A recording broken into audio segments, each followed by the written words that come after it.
এই চারটা গুণ যদি কারো মাঝে থাকে আল্লাহ পাক রব্বুল আলামিন তাকে জান্নাত দেবেন ইনশাআল্লাহ তাআলা। কয়টা গুণ? চারটা গুণ আল্লাহ পাক রব্বুল আলামিন এই সূরার মাঝে বললেন।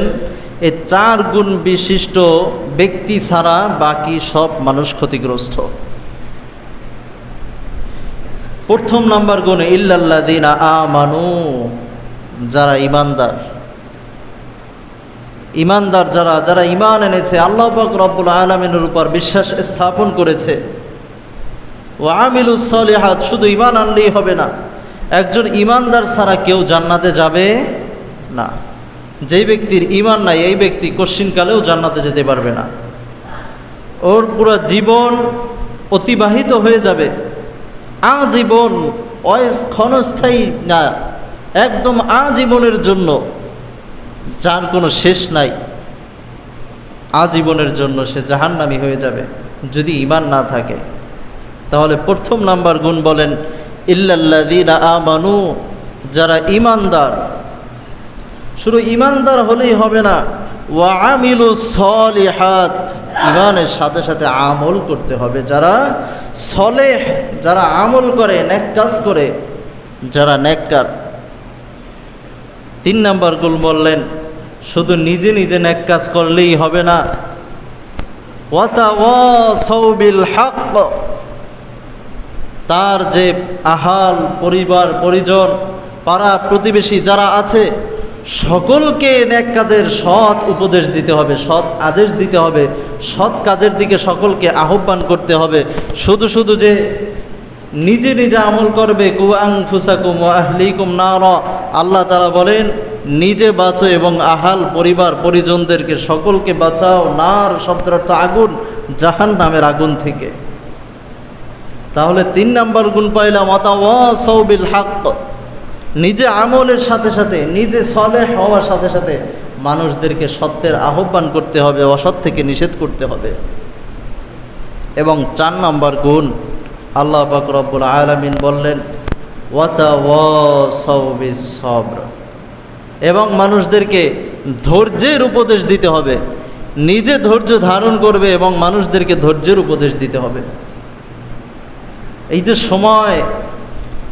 সময়ের কসম খেয়ে আল্লাহ পাক রব্বুল আলামিন এই চারটা গুণ বললেন, যে চারটা গুণ যদি কারো ভিতর না থাকে তাহলে সে ক্ষতিগ্রস্ত। তাহলে সে কি ক্ষতিগ্রস্ত? তাহলে এবার আমরা হিসাব মিলাই এই চারটা গুণ আমাদের মাঝে আছে কিনা।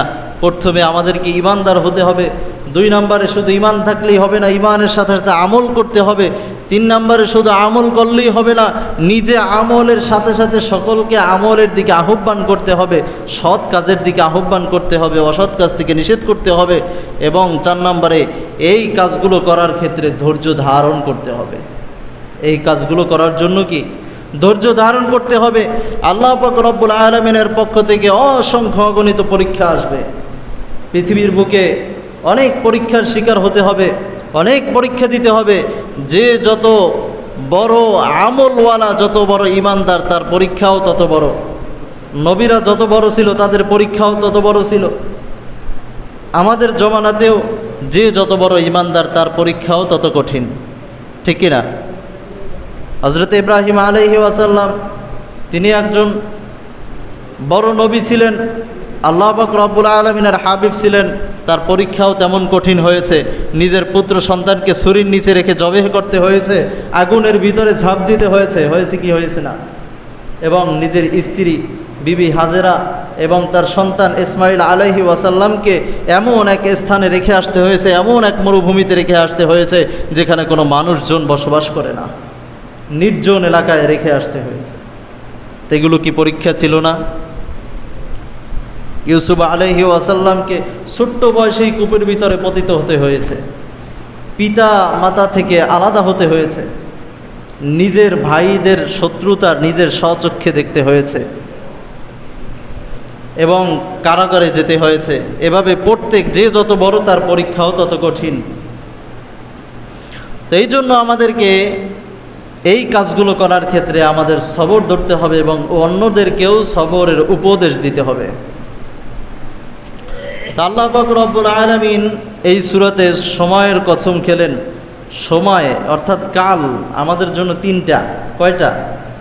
একটা অতীত, একটা বর্তমান, একটা কি ভবিষ্যৎ।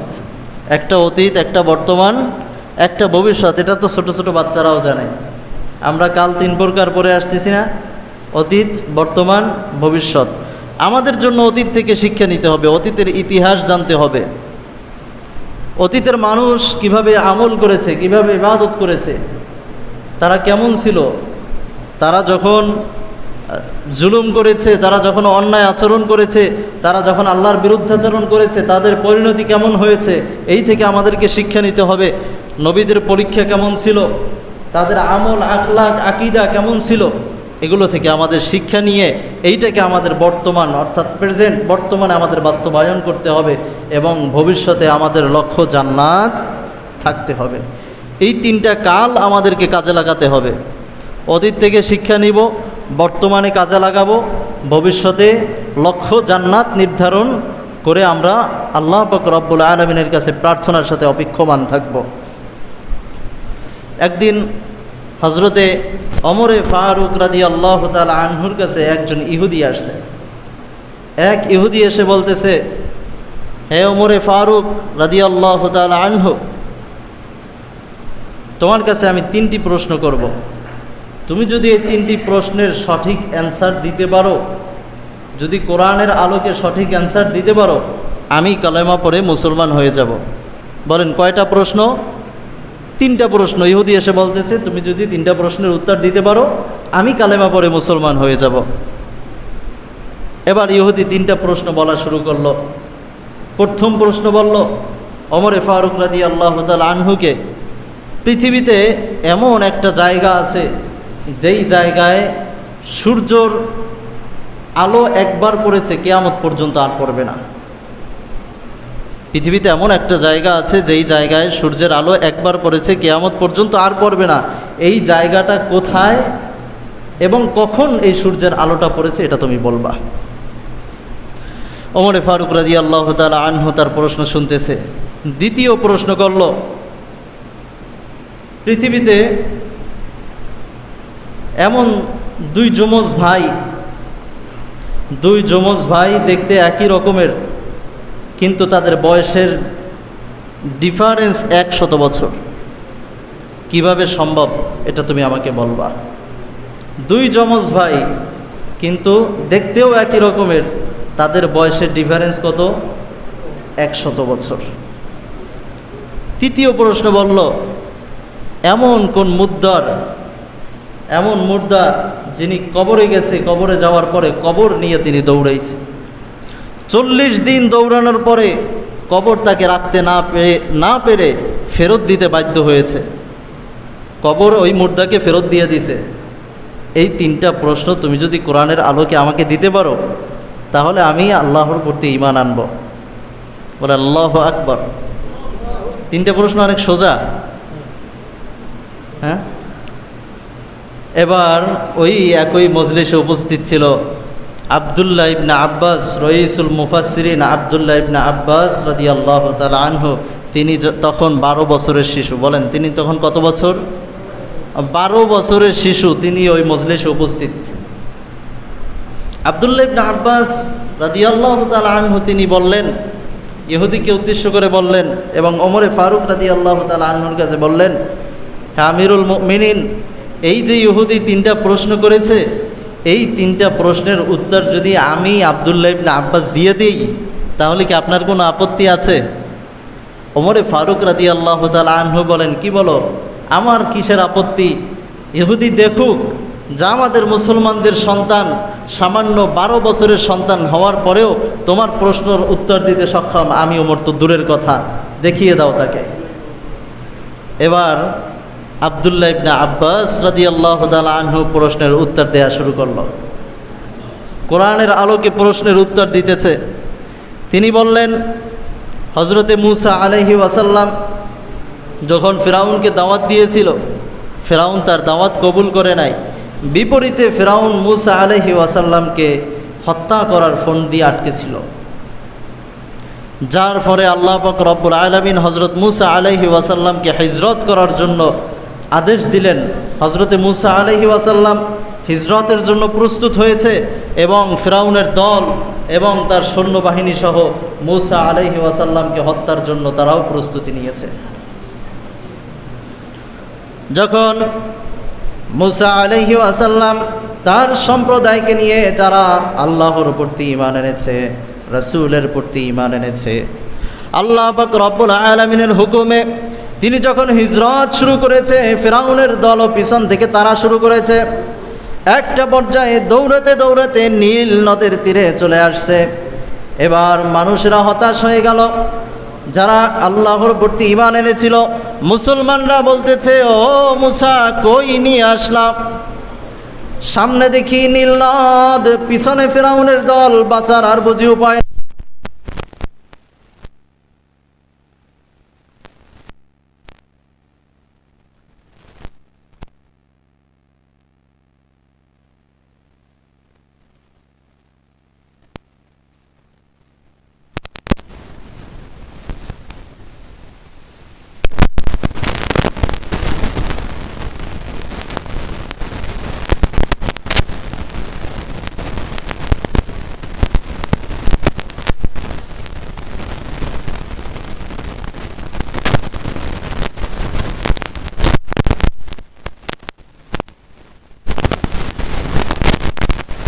তৈরি হয়ে গেছে, বলেন সুবহানাল্লাহ।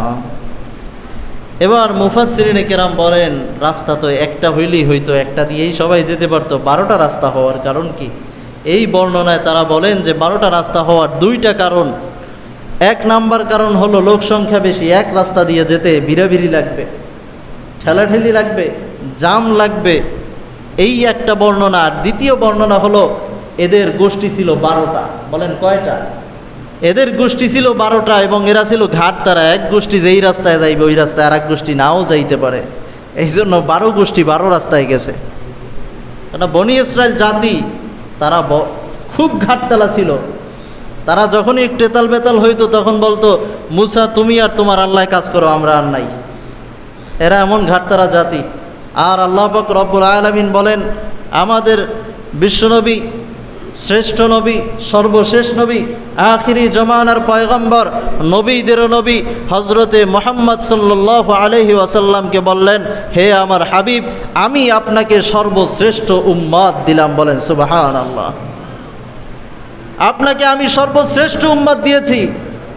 মূসা আলাইহি ওয়াসাল্লামের সময় যখন যুদ্ধের ঘোষণা এসেছে, উম্মতেরা বলে, আপনি আর আপনার আল্লাহ গিয়েও যুদ্ধ করেন, আমরা আর নাই।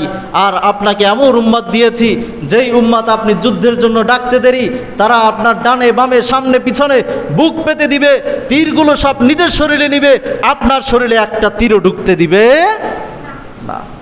আপনাকে আমি সর্বশ্রেষ্ঠ উম্মত দিয়েছি।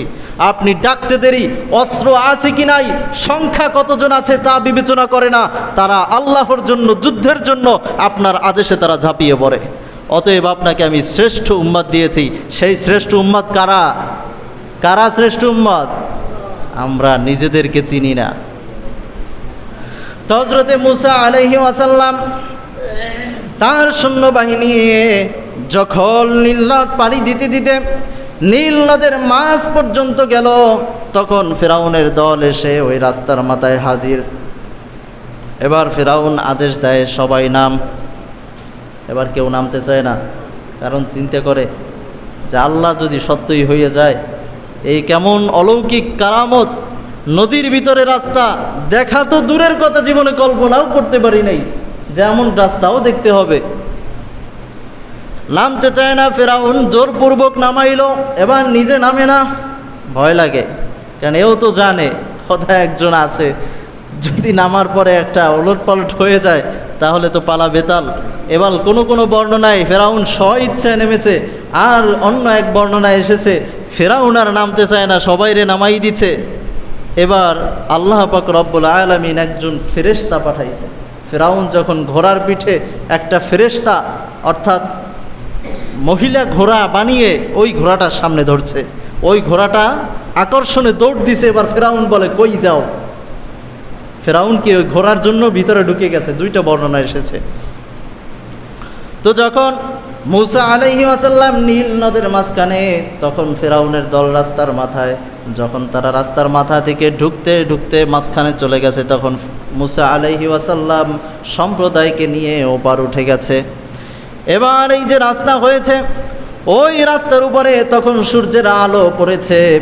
কিয়ামত পর্যন্ত আর কোনোদিন নীলনদ শুকাবেও না, আর সূর্যের আলো দ্বিতীয়বার পড়বে না।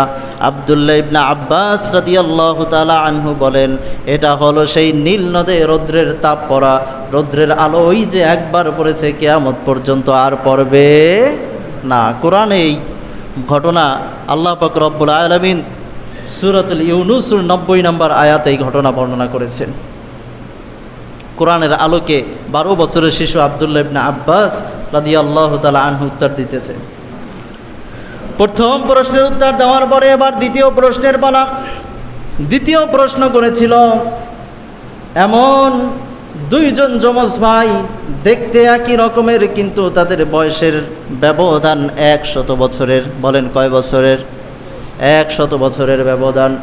এবার আব্দুল্লাহ ইবনে আব্বাস রাদিয়াল্লাহু তাআলা আনহু বলতে শুরু করে দিল, আল্লাহ পাক রব্বুল আলামিনের একজন পয়গম্বর, নাম তার হুজাইর আলাইহি ওয়াসাল্লাম।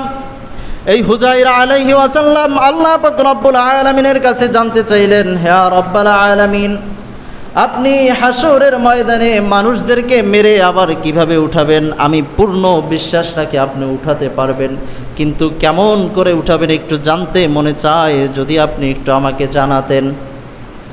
এবার আল্লাহ পাক রব্বুল আলামিন হুজাইর আলাইহি ওয়াসাল্লামের কানে ঘুম ঢেলে দিলেন। সবাই জানি চোখে ঘুম ঢেলে দেয়, কানে ঘুম ঢেলে দিল। এর কারণ কি? আসলে ঘুমটা চোখে আসে না, কানে আসে। কোথায়? কানে আসে ঘুম। আমরা জানি চোখে, আসলে চোখে আসে না। কান যতক্ষণ পর্যন্ত বন্ধ না হয় অতক্ষণ পর্যন্ত ঘুম আসে না, এবং ঘুম থেকে জাগার আগে কান জাগে। কান আগে ঘুম থেকে জাগে, এরপরে চোখ। তো কান যতক্ষণ পর্যন্ত না ঘুমায় ততক্ষণ পর্যন্ত চোখ ঘুমায় না। এবার আল্লাহ পাক রব্বুল আলামিন হুজাইর আলাইহি ওয়াসাল্লামের কানে ঘুম ঢেলে দিলেন, তিনি ঘুমিয়ে পড়লেন। আবার যখন ঘুম থেকে জাগলেন, আল্লাহ পাক রব্বুল আলামিন জিজ্ঞেস করলো, হুজাইর কতক্ষণ ঘুমাইলে? হুজাইর আলাইহি ওয়াসাল্লাম বলে, আল্লাহ, আমার কাছে মনে হয় একদিন অথবা অর্ধদিন কিছুক্ষণ সময় আমি ঘুমিয়েছি। আল্লাহ পাক রব্বুল আলামিন জানিয়ে দিলেন, ও হুজাইর, তুমি 100 বছর ঘুমিয়েছিলে। বলেন আল্লাহু আকবার। এবার হুজাইর চমকে গেল। হুজাইরকে বলল, হুজাইর, তোমার যেই গাধা, তোমার যেই ঘোড়া, তোমার যেই বাহন গাছের সাথে বেঁধেছিলে, তাকিয়ে দেখো তার কি অবস্থা। তাকিয়ে দেখতেছে, আল্লাহ পাক রব্বুল আলামিন বলতেছে, তোমার গাধা 100 বছরে গলে পচে হাড্ডি পর্যন্ত নাই, মাটির সাথে মিশে গেছে। আবার তুমি তোমার থলের ভিতরে তাকিয়ে দেখো, তোমার থলের ভিতরে কি ছিল? হুজাইর বলতেছে, আমার থলের ভিতরে আমার খাবার ছিল আঙ্গুর। কয় গিয়ে দেখো আঙ্গুরের কি অবস্থা। গিয়ে দেখে আঙ্গুর তরু তাজা, আঙ্গুরের কিছু হয় নাই। এবার আঙ্গুরের দিকে তাকালে মনে হয় একদিন অথবা অর্ধদিন ঘুমিয়েছে, আর ঘোড়ার দিকে তাকালে মনে হয় 100 বছর ঘুমিয়েছে। এবার তিনি বলে, আল্লাহ, আমি বিশ্বাস করেছি। আল্লাহ বলে, আমি কি না পারি দেখো, আমি আঙ্গুরকে তরু তাজা রেখেছি, এবং তোমার ঘোড়াগুলো 100 বছরে গলে পচে মাটির সাথে মিশে গেছে, একটা হাড্ডিও উপস্থিত নাই। এবার হুজাইর আলাইহি ওয়াসাল্লাম বলে, আল্লাহ, আমি বিশ্বাস করেছি। এমন বলার সাথে সাথে আল্লাহ পাক রব্বুল আলামিন বলে, হুজাইর, এতটুকুতেই কি ক্ষান্ত হয়? তুমি তোমার বাহনের দিকে আবার একটু তাকাও। হুজাইর আলাইহি ওয়াসাল্লাম যখন বাহনের দিকে তাকাইলো, এবার দেখতেছে আল্লাহ পাক রব্বুল আলামিনের কুদরতে তার ওই গাধা এবং ঘোড়ার হাড্ডিগুলো মাটির নিচ থেকে একে একে উঠতেছে। একে একে গাছ জ্বালানোর মতো, গাছ গজানোর মতো একে একে উঠে একটা হাড্ডির সাথে আর একটা হাড্ডি জোড়া লাগতেছে। একটা সময় হাড্ডির উপরে মাংস আসতেছে। এরপরে আস্তে আস্তে আল্লাহ পাক রব্বুল আলামিন গাধা এবং ঘোড়াকে জীবিত করে দিলেন। আওয়াজ দিয়ে বলেন সুবহানাল্লাহ। জীবিত হওয়ার পরে এরপরে হুজাইর আলাইহি ওয়াসাল্লাম বলেন, ইয়া আল্লাহ, আমি বিশ্বাস করেছি আপনি যত মানুষ দুনিয়া থেকে মৃত্যুবরণ করবে, যত মানুষ দুনিয়া থেকে যাবে, যত প্রাণী দুনিয়া থেকে যাবে, প্রত্যেককে আপনি হাসরের ময়দানে আবার উদিত করবেন, হাসরের ময়দানে সকলকে হাজির করবেন, এর ভিতরে কোনো সন্দেহ নেই। মাবুদ গো, আমার শুধু জানতে ইচ্ছা হয়েছিল বিদায় আমি আপনার কাছে জানতে চেয়েছি। এবার দেখেন সেই হুজাইর যখন শুয়েছিল, আবার 100 বছর পরে উঠেছে। এই যে হুজাইর, দুই হুজাইরের চেহারা এক, মাঝখানে 100 বছরের ব্যবধান। এবার আব্দুল্লাহ ইবনে আব্বাস রাদিয়াল্লাহু তাআলা আনহু কোরআন থেকে উত্তর দিয়ে দিলেন যে দুই যমজ ভাই, কিন্তু বয়সের ব্যবধান 100 বছর। বলেন সুবহানাল্লাহ। এবার আসেন তৃতীয় প্রশ্ন। ইহুদি এবার তাকিয়ে রইল, আশ্চর্য হয়ে তাকিয়ে রইল। ছোট্ট বালক, 12 বছরের শিশু, সে কত কিছুই না জানে, কি বা জানার কথা আর কি উত্তর দিতেছে। এবার তৃতীয় প্রশ্নের উত্তর দিতেছে। তৃতীয় প্রশ্ন ছিল, এমন মুর্দার কবরে যাওয়ার পরে, মুর্দা কবর নিয়ে 40 দিন দৌড়াদৌড়ি করেছে, 40 দিন পরে কবর তাকে ফেরত দিতে বাধ্য হয়েছে। কেমন প্রশ্ন! এবার আব্দুল্লাহ ইবনে আব্বাস রাদিয়াল্লাহু তাআলা আনহু কোরআন থেকে উত্তর দেওয়া শুরু করে দিলেন। সূরাতুল আম্বিয়ার 87 নম্বর আয়াত থেকে উত্তর দিলেন। আল্লাহ পাক রব্বুল আলামিনের পয়গম্বর হযরতে ইউনুস আলাইহি ওয়াসাল্লাম, ইউনুস আলাইহি ওয়াসাল্লামকে যেই সম্প্রদায়ের নিকট পাঠানো হয়েছিল, এই সম্প্রদায়কে দাওয়াত দেওয়ার পরে তারা দাওয়াত মানে নাই, তারা দাওয়াত থেকে মুখ ফিরিয়ে নিয়েছে। ইউনুস আলাইহি ওয়াসাল্লাম রাগান্বিত হয়ে ওই সম্প্রদায় থেকে ফিরে আসলেন। তাদেরকে ছেড়ে যখন তিনি চলে আসতেছেন, জাহাজে উঠেছেন। জাহাজ যখন নদীর মাঝখানে, সমুদ্রের মাঝখানে এমন উত্তাল ঢেউ শুরু হয়েছে, একজন মুরব্বী বলতেছে, আল্লাহ পাক রব্বুল আলামিনের কোন বান্দা যেন মনিব থেকে পলায়ন করেছে, যার কারণে আজকের সাগরের এই অবস্থা। যতক্ষণ পর্যন্ত এই মনিবকে সমুদ্রে ফালানো না হবে, ততক্ষণ পর্যন্ত সমুদ্র স্থির হবে না। এবার হযরত ইউনুস আলাইহি ওয়াসাল্লাম ডাক দিয়ে বললে, আমি সেই হতভাগা, আমি আমার মনিব থেকে পলায়ন করেছি। আল্লাহ আমাকে যেই সম্প্রদায়ের দায়িত্ব দিয়েছিল, যেই স্থান আমাদের জন্য নির্বাচন করেছিল, ওই স্থান থেকে আমি আমার উম্মতদেরকে পিছনে ফেলে আমি পলায়ন করেছি। অতএব তোমরা আমাকেই সমুদ্রের মাঝে ফেলে দাও। হযরত ইউনুস আলাইহি ওয়াসাল্লামকে যখন সমুদ্রের মাঝে ফেলা হলো, সমুদ্রের মাঝে ফালানোর সাথে সাথে একটা মাছ এসে ইউনুস আলাইহি ওয়াসাল্লামকে গিলে ফেললো, গিলে একদম সমুদ্রের তলদেশে চলে গেল। একদম সমুদ্রের তলদেশে যাওয়ার পরে ইউনুস আলাইহি ওয়াসাল্লামকে আল্লাহ রব্বুল আলামিন মাছে এমনভাবে রেখেছেন, যেমনিভাবে একটা গ্লাসের ভিতরে মানুষকে রাখা হয়, তিনি বাহির সব কিছু দেখতে পারে। ইউনুস আলাইহি ওয়াসাল্লাম মাছের পেটের ভিতরে এমনভাবে ছিলেন। হঠাৎ তিনি দেখতেছেন গুনগুন আওয়াজ আসতেছে। তিনি খুঁজতে রইলেন কোথায় থেকে এই আওয়াজ আসতেছে। ইতিমধ্যে খুঁজতে খুঁজতে তিনি দেখতে পেলেন জিব্রাইল আলাইহি ওয়াসাল্লাম মাছের পেটের ভিতরে হাজির। জিব্রাইল আলাইহি ওয়াসাল্লামকে জিজ্ঞাসা করলো, জিব্রাইল, সমুদ্রের নিচে মাছের পেটে তুমি কিভাবে আগমন করলে? এবার জিব্রাইল আলাইহি ওয়াসাল্লাম বলতেছে, আল্লাহর নবী পয়গম্বর ইউনুস যদি মাছের পেটে আগমন করতে পারে, আমি জিব্রাইলও মাছের পেটে আগমন করতে পারি। এবার ইউনুস আলাইহি ওয়াসাল্লাম জিজ্ঞাসা করলো, জিব্রাইল, গুনগুন আওয়াজ পাচ্ছি, এই আওয়াজ কোথা থেকে আসতেছে? জিব্রাইল আলাইহি ওয়াসাল্লাম বললেন, এই আওয়াজ অন্য কোনো আওয়াজ নেই, সাগরের নিচে একটা পাথর অপর পাথরের সাথে টাক লাগার মতো আওয়াজ আসতেছে। এই আওয়াজটা হলো প্রত্যেকটা সাগরের ভিতরে যত প্রাণী আছে, যত পাথর আছে, সবগুলো আল্লাহর জিকির করতেছে। বলেন সুবহানাল্লাহ। এই কথা শুনে হযরত ইউনুস আলাইহি ওয়াসাল্লাম তিনিও আল্লাহর জিকির করা শুরু করে দিলেন। লা ইলাহা ইল্লা আনতা সুবহানাকা ইন্নী কুনতু মিনাজ জালিমিন। সুবহানাল্লাহ। এমন জিকির করতে রইলেন 40 দিন পর্যন্ত। তিনি এইভাবে কবরের ভিতরে যখন তিনি কোনো দুনিয়ার আলো বাতাস দেখতেছেন না, তখন ইউনুস আলাইহি ওয়াসাল্লাম মুদ্দার তিনি যখন মাছের পেটে ছিলেন, মাছের পেটটাই তার জন্য ছিল একটা কবর। যদি ইউনুস আলাইহিস ওয়াসাল্লাম আল্লাহর কাছে ক্ষমা না চাইতো, যদি আত্মসমর্পণ না করত, নিজের গুনাহকে স্বীকারোক্তি না দিত, অনুতপ্ত না হইতো, কিয়ামত পর্যন্ত ওই মাছের পেটে থাকতে হইতো। কোরআনের কথা। যখন আল্লাহ পাক রব্বুল আলামিনের কাছে এমন দোয়া করেছে, এই জন্য আমরা এই দোয়াটা বিপদে পড়লে করি কি করি না?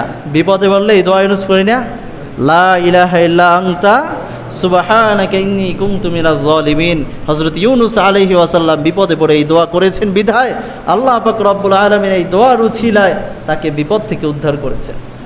40 দিন পর্যন্ত এই দৌড়াদৌড়ি করার পরে 40 দিন পরে মাছ বমি করে একটা নির্দিষ্ট স্থানে ইউনুস আলাইহিস ওয়াসাল্লামকে ফেরত দিয়ে দিল।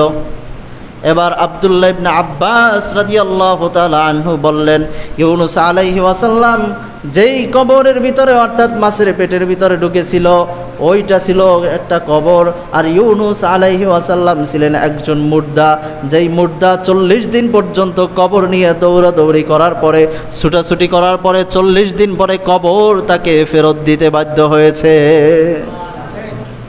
যখন এমন জবাব দিল, হযরতে ওমর খাত্তাব রাদিয়াল্লাহু তাআলা আনহু তিনি আব্দুল্লাহ ইবনে আব্বাস রাদিয়াল্লাহু তাআলা আনহুকে বললেন, তুমি ছোট্ট 12 বছরের শিশু হয়ে যেই চমৎকারভাবে কোরআন দিয়ে তাফসীর করে এই ইহুদিকে উপযুক্ত জবাব দিয়েছ, তোমাকে আমি কি উপাধি দিতে পারি?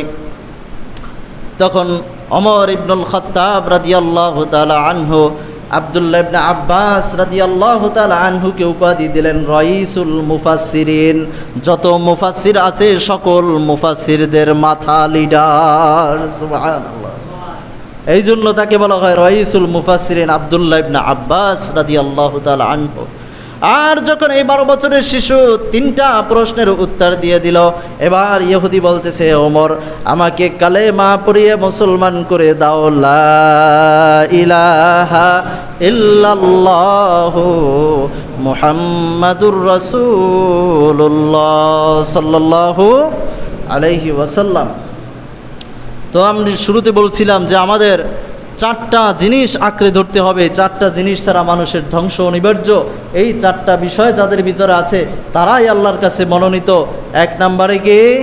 ইল্লাল্লাযীনা আমানু, প্রথমত ইমানদার, ওয়া আমিলুস সালিহাত, এবং ইমানের সাথে সাথে নেক আমল করতে হবে। শুধু নেক আমল করলেই হবে না, ওয়া তাওয়াসাউ বিল হক, সৎ পথের মানুষদেরকে আহ্বান করতে হবে, সকলকে সৎ পথে আদেশ দিতে হবে।